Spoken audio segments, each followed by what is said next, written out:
Hey everybody, how you doing? Great to see everybody again, and I want to thank everyone for all of their support. I want to introduce my new friend Kennedy Menendez. She is the head of East Bay Formula One, East Bay, California, of course, where the Raiders of Oakland were once located, and she has just finished her 16th Formula One, the Las Vegas Grand Prix, and I am pleased as punch. And I want to thank my longtime buddy Dino Blackburn for putting us together with our other Formula One expert, who found the Formula One expert. And Kennedy, welcome, welcome. Thank you. It's great to be here. And let me tell you, this was a pretty fabulous race that Las Vegas put on for Formula One fans. And I know that there's been, a lot of controversy, especially over what happened on Thursday. But in the end, it proved to be a very exciting race. And bravo, right on for Las Vegas for what they've delivered. I know they've worked hard on it, and it was something that seemed impossible when I first read about it. The fact that they were able to put up, the pit building in record time. And I mean, come on, we've got a street track right here on the strip in Las Vegas that highlights all of the iconic areas of Las Vegas. So yeah, it was just a thrilling, exciting race, and there's going to be hiccups in any event, and but who's talking about that now? Yeah, I in order of priority though, you told me that you have been a fan of Formula One since you were 10 years old. Yeah, that was only 20 years ago, but Wow, yeah, but okay, yeah, all right, no. Uh, who said that? yes, I am an old timer. It is true. I She's the cannot same deny age as I am, folks. Stop it. that. She looks. I am in my 60th year this year, and I'm proud of it. She's 34, and she looks every bit gorgeous. 34. So there you go. Yeah. Yeah, it's kind of a bizarre thing. I was born in Japan. I'm a military brat. I was born in Japan and raised in South America and in Spain, and I've lived in lots of different states. But I didn't come here to the United States until I was 10. And um, I was a little bit of a everywhere child, and there was an occasion where my father just put on the TV and sat me down and just said, "You're going to stay right here." And what was on was the United States Grand Prix that was happening in Watkins Glen in 1973. And I had no idea what I was watching, honestly. But for from a 10-year-old's perspective, I was fascinated, absolutely fascinated by the care and the attention that a driver and cars got. Because back then, those pit stops were not 1.8 seconds. They were not 2.3 seconds.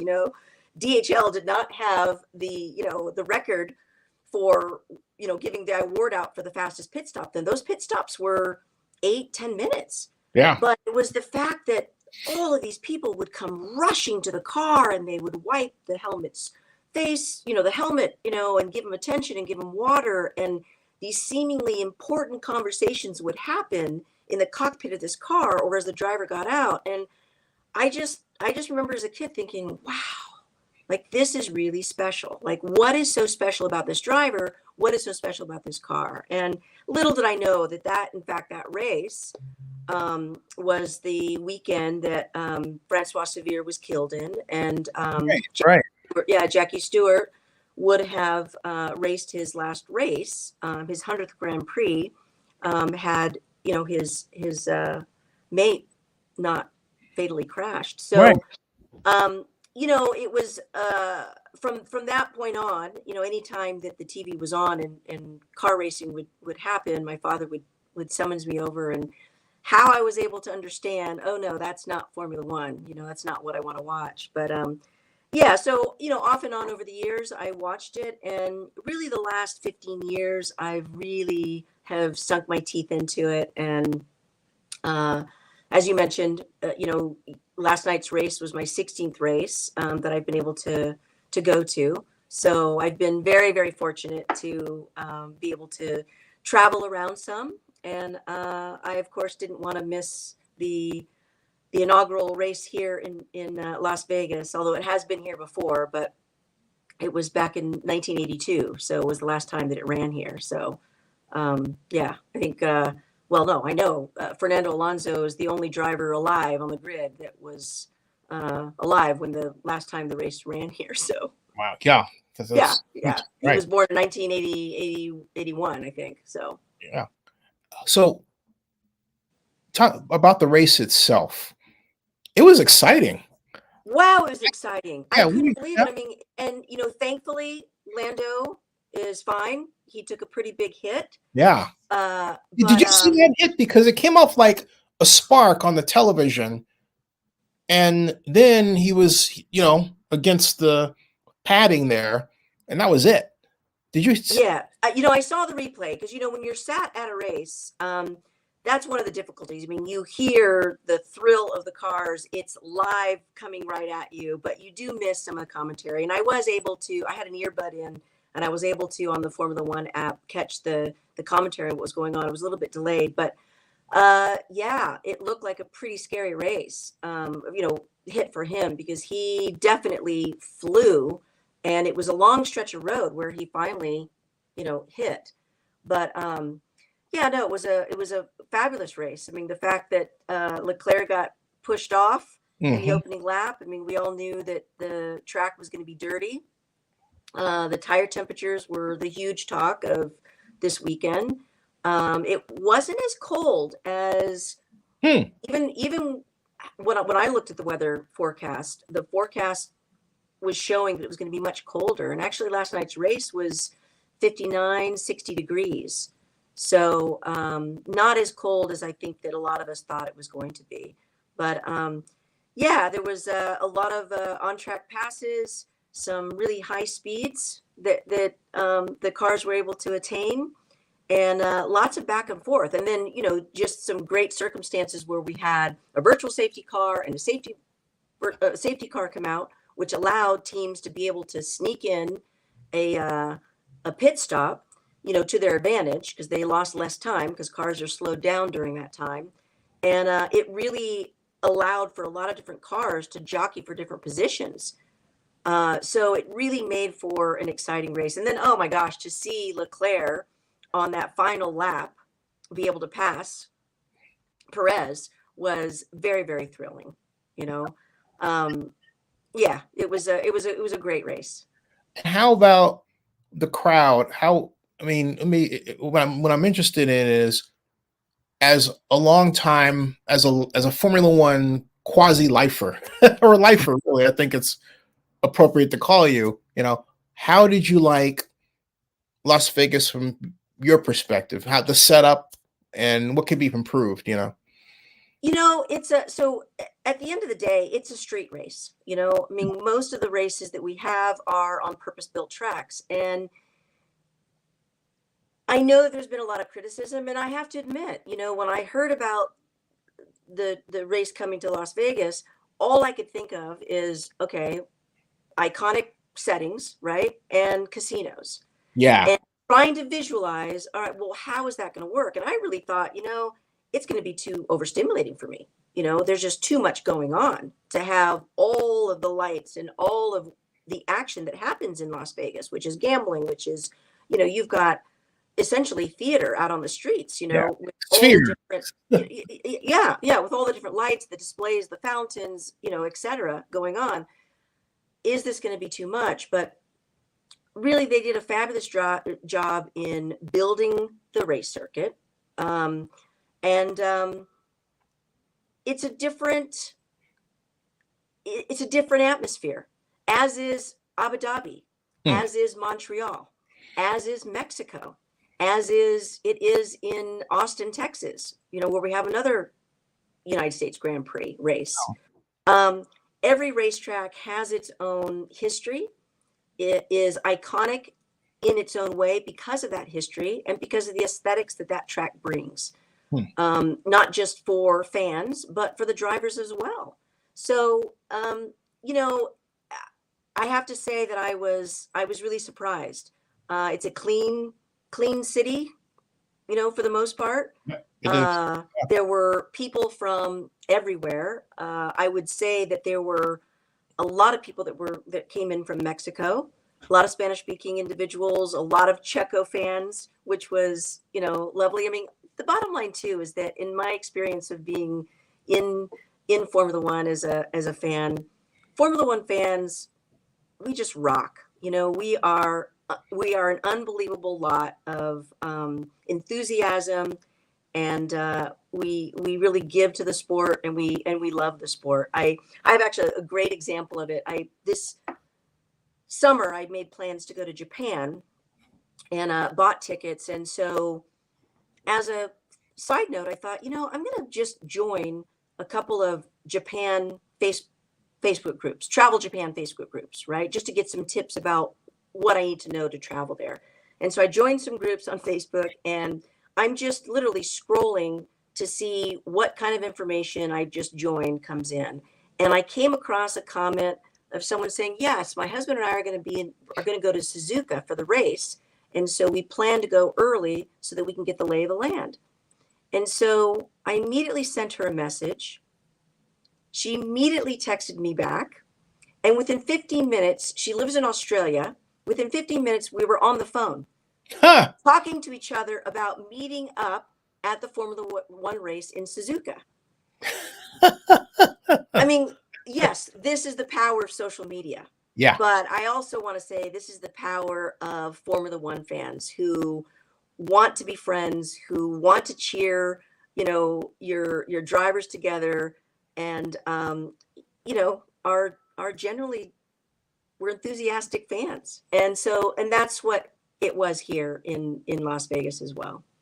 Hey, it occurs to me, you think Sodom of the Rub might have been a phenomenon that I'm just becoming aware of for me, in that one that's almost a child of the internet, where you have, because of the internet and its ability to communicate the existence of an event like the one in Las Vegas, you have people from around the world who are more inclined to come because of the way they found out about it, as opposed to, say, the 20th century variant, right?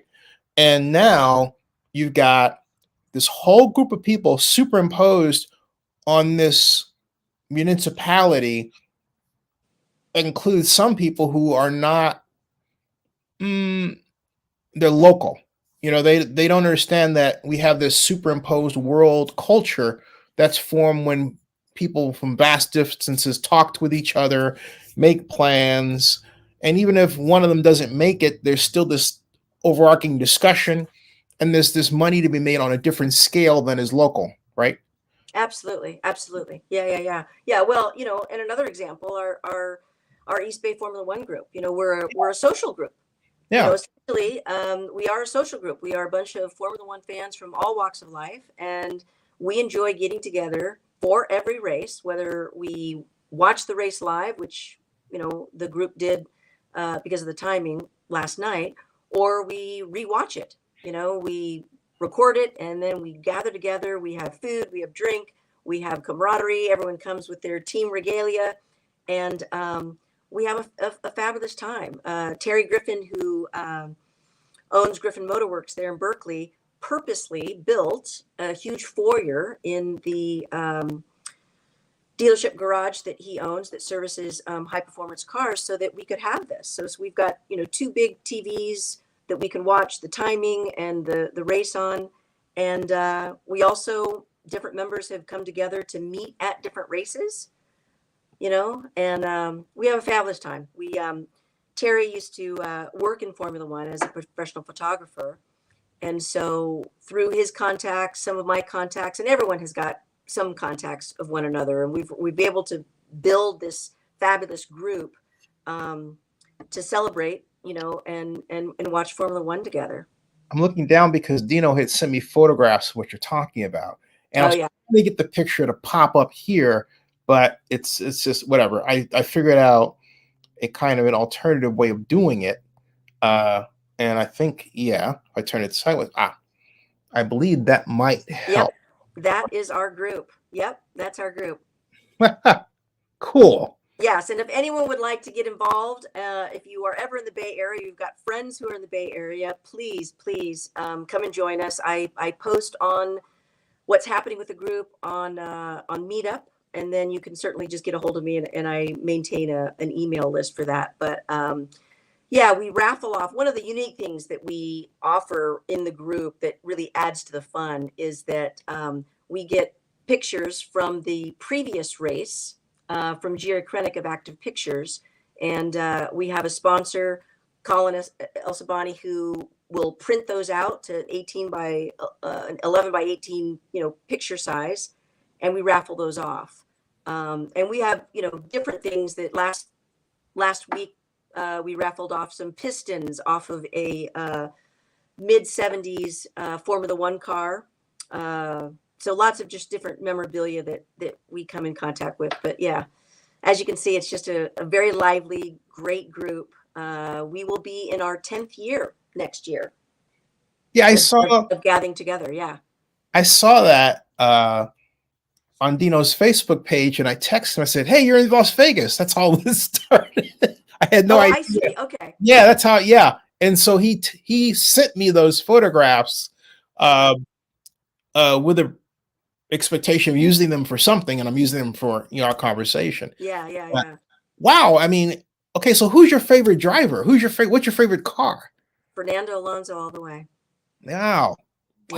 Yeah, I've been a fan of his for a long time. So whatever car he's driving, I'm supporting. And he did a phenomenal job last night. Yeah, he sure did. He took a spin that he didn't expect at the beginning of the race, but he fought hard and was still able to give some points to the team, and I think still in contention for possibly fourth place if he does well in the championship in Abu Dhabi. So yeah, next week's race in Abu Dhabi will be the final race, and that's a fabulous venue as well. Hey, I'm curious, or I'm happy to be wrong, but it seemed like the highest ranking American finished 16th. And Logan Sargent. Yeah. And is it that, I'll just ask you, how come more Americans don't place higher, or was there a change that I'm not aware of, or was it, because I never thought about it until now. I'm used to names that, as I think about the country, like Great Britain, it never occurred to me that, okay, yeah, they're overseas. But now I'm wondering, why aren't more Americans involved, or am I looking at it the right way? No, I don't know there's a right or wrong way. I mean, yeah, I think, largely Formula One has been a European sport. And one of the great things that Liberty Media has been doing has been to bring Formula One into the USA. And I can remember, years ago discussions about, well, why isn't there more, interest in Formula One here in the United States? As well, one way to raise that awareness, of the sport is to bring the sport into our country. And so, yeah, yes, I know, and I know there's been a lot of negativity around how Liberty Media or Formula One has Americanized the sport, but you have to remember too that it is a representation of the United States. Yeah. Miami's a big city. Las Vegas is a big city. A race in California, any place in the United States is going to have its own flavor, its own identity. One of the beautiful things about when Formula One came to Austin was Austin is about music, and you flew into that airport and you saw bands, singing. You had music, and everywhere you went, that had Formula One attached to it, there was music, and everything was, everything's big in Texas. And so, yeah. You say that, and I've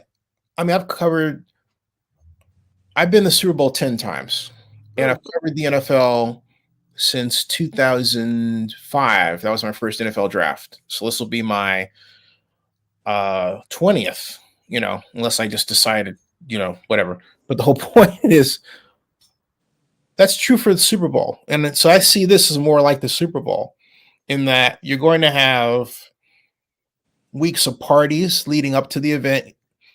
You're going to have a lot of retrospectives on television, talks about the track. But think about it, I could take track as a word out and I can replace it with football field, right? Hmm. Or I could take Lewis Hamilton out and replace him with Tom Brady, right? Depending on the matchup. Okay. Well, Brady's retired, of course. And my point is that I see this as an economic event. In other words, it's as an event-based economic activity is what I'm trying to say. So at the center of it is this race, but around it are, well, okay, opening night. Yeah, Steve Aoki. I didn't know what Steve Aoki looked like. Kid you not, until Hmm. Friday. I knew his music because I was like, dun, dun, dun, dun, dun, Hmm. right? But I had no idea who he was. And my point is that I can is easily see that at Super Bowl opening night, which I may see in Las Vegas, if my credential comes through. Come on, NFL. But they've been pretty good to me for the last 20 years. But the whole point is that, again, and I think it's a child of the internet too, that we have this spectacle, this kind of cover around which we can promote events like Formula One, eh? Yeah, and I think the biggest distinction here too is that this is a street race, you know, Right. and it Las Vegas was hosting it, and they highlighted their city. You know, Las Vegas has lights. Las Vegas is, is a city that doesn't sleep. And I don't know. Would it have looked differently had there been a purpose built track here in Las Vegas? I mean, we certainly would have gotten the iconic scenes of the cars running through the strip, but I don't know. I think Las Vegas did a fabulous job. Yeah, I think this way was better. And I think part of it is from a standpoint of the athletics leaving Oakland. I think you had a lot of rancor in general about, and also the economy is really kind of wiggy and is around the world. Hmm. And I think and you have the internet and you have this layer of people. I'm hesitant, but I'll just say there's one Las Vegas vlogger who is quite well known. I'm not even going to say his name to those who pay attention to what vloggers do in Las Vegas, and I vlog.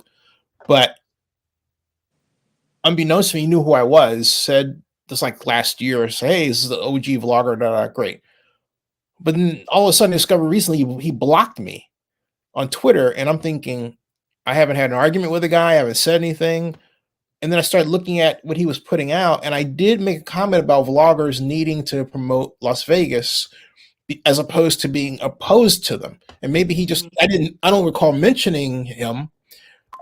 And I mentioned, but my point is that um, they really did a great job early on. Like there's another guy named, it's called Not Leaving Las Vegas. Steven did a great job of putting out a lot of bad stuff online about the Grand Prix early on. I mean, Hmm. months ahead. And I thought it was really shameful because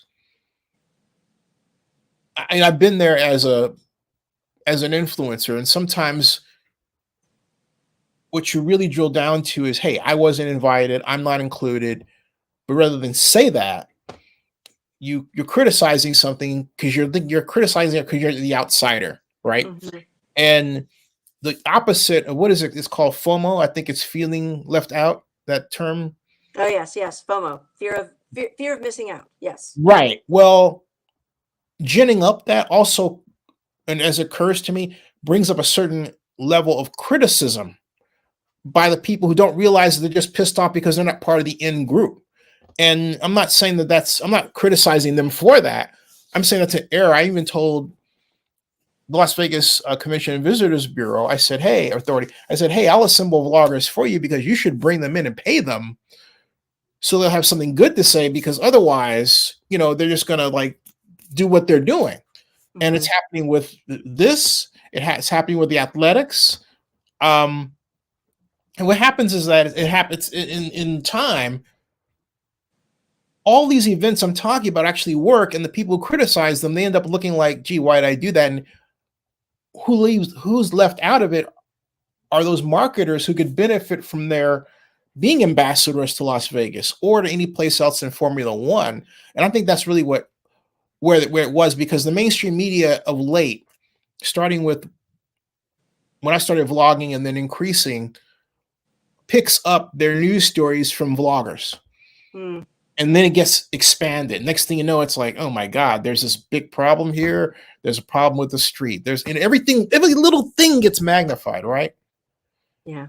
And it's to the point where you think it can't be that bad. And I think that's what happened. Well, hey, you can choose to stay in the problem or be in the solution, right? Yes, absolutely. I couldn't have said it better myself, which gets to my next question. Las Vegas is going to be 10 years. Hmm. What do you want to see? If Stephen Hill's going to see this, because I know him. Stephen, I want you to meet this lady. He is the president of the Las Vegas Stadium Authority and the Convention and Visitors Bureau CEO authority. Hmm. What would you like to see Steve and the Las Vegas people do to make things better, or what are they doing that it's right? With respect to Formula One. Well, no one gets everything perfect, right? And it's all about moving forward, right? And what happened on Thursday didn't happen on purpose, guys. It was an incident that happened totally out of the control of the promoters, and what the essence of bringing a Formula One race to Las Vegas was about. And so those things happen, and I think it's really important and I know that fans know this. There's races where it rains out, and practice is canceled, and fans are in stands for hours on end, until the weather turns around. And so anyway, those things are just unavoidable. I think what I heard quite a bit was from locals, and I guess what I would have liked to have seen is maybe a 2-day pass for those fans to come in to watch the race, and the Thursday be completely dedicated to those locals that had to sustain for months on end this race coming to their hometown, and put $50 tickets on the table for any local to come and sit in those stands and watch one of the practice sessions. I think that would have paid huge dividends towards uniting the locals with the visitors coming in, because I do think that there was, um, people weren't seeing eye to eye. You know what I mean? Um, Formula One, at the end of the day, it's a big money sport, and tickets were very expensive. What I didn't realize that the tickets included your food and beverage. Hmm. I didn't realize that. So Hmm. typically at races, you have your grandstand seats, and then you go out into the track, and you've got food vendors, and you've got porta potties, and Mhm. depending upon what level you are in a grandstand, you might get a better level of service because you're in a suite. It's like And Gordon Ramsay you had. know, right. And Yeah. so that wasn't the case. So every area in the track, wherever you were sat, you had your own little pod. And so food and non-alcoholic beverages as much as you wanted. And we're talking, tamales, nachos, hot dogs, sandwiches, chicken Caesar sandwiches, Oh my pita, word. popcorn. I mean, it was not your standard. It was better than any, fare that you normally get at some of these tracks. And so it was, there were also small areas, so 3 grandstands. So all throughout the track, it was very nicely organized, very clean, and for what you got, it wasn't that you were still paying out money, even though you had your seat. So they did a fabulous job on that. The ticket, the ease of scanning your ticket to get in was phenomenal. But yeah, I would say in terms of what to look for to be more inclusive, to unite uh, the city of Las Vegas for next time is put some locals into those seats. Put them all in the seats. Give them their day. They deserve that for what they had to put up with the traffic and everything happening here. That's a Um, fantastic idea. Yeah. yeah, yeah. Um, I know there's been a lot of criticism, and I just want to mention too about the A-listers and sort of the Hollywood flair, Mhm. and who gets to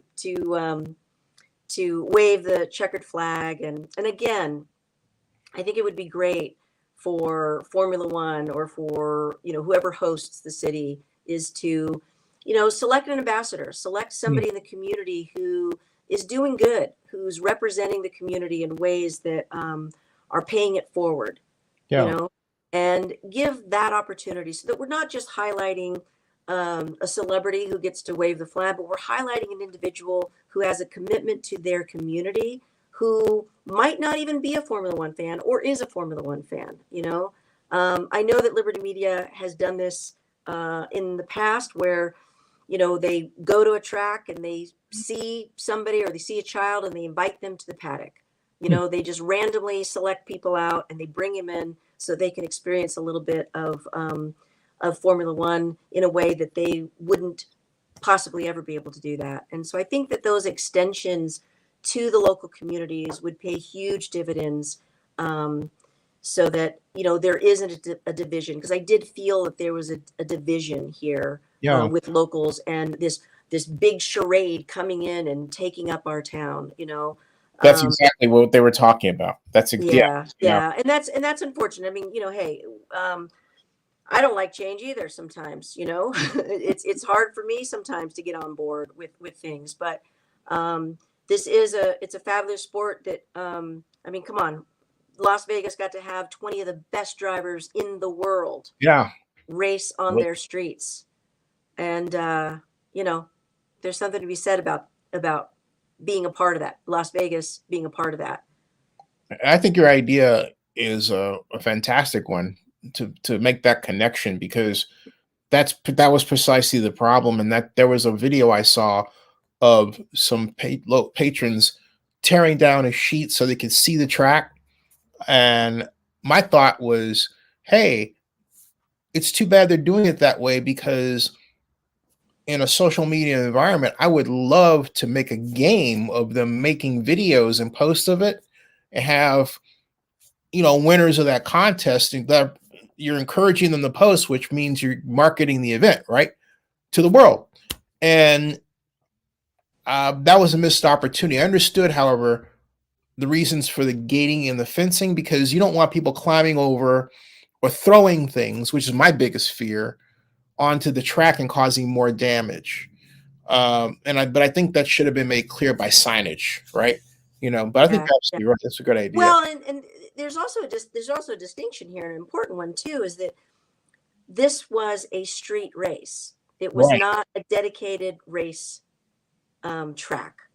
And so a street race should encompass as much as the community as it possibly can. If you have a dedicated track, people are going to that track because they've paid money to go to that track. And I realize that people paid to sit in stands at this track too, but it's a different aspect. Do you know what I mean? Yep. Sure do. And so yeah, but I definitely felt safe here. I don't know if you know this, but I learned this, and that's that at the hotels, because of the incident that happened 5 years ago at the concert here. Hmm. um Oh yes, all the one. rooms, yeah, all Yeah. the rooms are checked. And so every day security came in to the room to check out the room. And that happens throughout all the hotels here. Um, Bags are scrutinized as they should be. And I really applauded too that Formula One did not name the pit building as they typically do, because that last name is the same last name for the person who committed Mm, the acts that they did, and hurt many people at the concert right. uh, 4 or 5 years ago here. So there was some sensitivity to to the city of Las Vegas, and I thought that that was nicely done, nicely Yeah. done. Hey, maybe And have the mayor be the person that waves the flag. Carol Goodman, hmm, yeah, something like that. That's a great idea. Yeah. yeah, Hey, so what is the URL, the web address for your East Bay group? so you can find us on the internet, on Facebook as East Bay Formula One, East Bay Formula One Group, EBF1 group. EB. You can find us on Instagram as well, and we should have our website up and up and operating here shortly if it's not already. And again, it would be East Bay Formula One Group. Um, EF1. Got it. yeah, and you can definitely find me on social media under my name. Shoot me a message, and I can get you on the email list. And most definitely, if you ever come to the Bay Area, you're more than welcome to come and watch a race with us. And yeah, Fun stuff. And hey, thanks for doing this with me. That's a lot of fun. I got to have you back. So absolutely, absolutely. All things Formula One. What about you? Who's your favorite driver? my favorite drivers have been. Well, I like Lewis Hamilton, Okay. but historically Jackie Stewart, Hmm. uh, most notably, I think stands out in my mind as a driver, an innovator, and a spokesperson. Um, in it's it different. He's on another level, but Hmm. for me. Um, but for me, I've really, frankly, always been a car. I mean, you're talking to a guy who wanted to be a car designer. Yeah, Okay. I Yeah. wanted to, and I remember I had an argument with my friend Craig Pryor about whether foreign cars. I said American cars are better than foreign cars. We were in junior high school. All Hmm. right. He had this idea that anything European was better. And I was determined just to beat him because, this is a guy who went through our calculus book. First. And so, I just wanted to like intellectually best Craig. Hmm. Um, and I did because what I realized was there were aspects of cars he didn't know about. Like he didn't know what the difference between a unit body was, or rack, or body on frame, or rack and pinion steering. He knew none of that. So he didn't understand that some American cars actually had that. Hmm. And so I was able to, once I realized where his weakness was, I was able to pounce. But I There was, you go. I was 15. So, but I always wanted to design cars, and but I discovered urban planning and went away from it. But I was always drawing cars and um, race cars. And Speed Racer was my favorite animated movie to watch. Hmm. Animated cartoon to watch with the Mach 5 and all that when I was like 4. So I had model cars all over and I had Hot Wheels. I had a whole Hot Wheels track three I times. did too. Why you're kidding me? I didn't have a track, but I still have the Hot Wheels cars that I played with as a kid. Oh my God. Yeah. Oh yeah. Awesome. Cause see, I got rid of my cars. Now you want to make me cry. And I had this track that was, I swear to God, it was 3 times larger than this upstairs. There was our office up here. Okay. Hmm. And I made a little town out of it, city out of a city of itself. And yeah, anyway, you could just say that was building things. And then my favorite car was the I love Lincolns. Uh, Hmm. Mark II, Mark III, especially the Mark IV. I love that the era that evoked. I hated the changes they made. Uh, the engines they had were large, V8s, Hmm. 460 V8. So my first car was a 1978 lipstick red Thunderbird. Lipstick red, gotta love that. Yeah, well, it was used. My landlord in my first apartment I ever lived in as a student at UTA sold it to me. Who I was at U Texas Arlington for a song, and that was my car. and that thing can move, and it oh boy. So yeah, I I love cars, and so with respect to, I was into Aston Martin, Hmm. McLaren in particular, um, and really fascinated with suspension designs, uh, carburetor operations. Okay, you can tell you really get deep into all that stuff. So drivers is kind of like, okay, Joe, okay, fine, but what was the Right, right. Well, you also know that race car spelled backwards is still race car. Yeah, that's right. I didn't realize that. I have to remember that one. Race car. That's it. Well, folks, we can talk forever. So I will have her. Yes, we can. Yes, yeah. Have you come on back on? Hey, so stick around in the background. Don't move a muscle. Everybody will be back at the halftime of the Sunday Night Football contest to talk about the NFL and what happened at the NFL, and also on an entirely separate matter. Rest in peace to Rosalind Carter, who passed away. Don't know if you knew that. Did you hear that? Mm-mm. No, I Yeah, didn't. yeah. In hospice just like 2 days ago with her husband Jimmy Carter, and then Ah, didn't know that. yeah, yeah, Okay. yeah. So anyway, so don't move. I'm good, folks. We'll be back later. That ends this broadcast. Thanks for having me. Thank you for coming. We can have you back, and thanks, Dino. So yeah, that was great.